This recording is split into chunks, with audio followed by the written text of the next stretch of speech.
Let me show you how to turn off read receipts on WhatsApp. Now, if you're on WhatsApp and you don't want anyone else to know when you have read their message, I'll show you how to turn it off. I'm on an iPhone, but the steps are the exact same on an Android phone as well.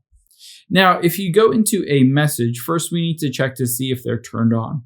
So tap on a conversation, and you can see this message here has those blue check marks. I can swipe over to the left, and you can see the blue check marks indicates that it's been read, whereas the two gray check marks indicates it's been delivered. If you see those blue check marks, you have read receipts turned on. Let's turn them off just by going back and tapping on the settings icon at the bottom right. Keep in mind, if you're on an Android phone, you'll need to tap on those three dots at the very top right and then choose settings from there, and it's the exact same going forward. Now from here, all you need to do is find the privacy option midway down.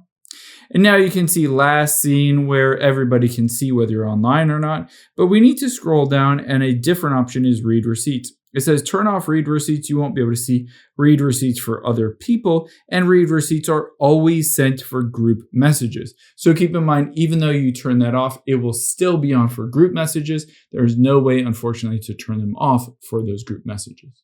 I hope this helps. If it did, hit the subscribe button down below. It really helps me out. Thanks, guys.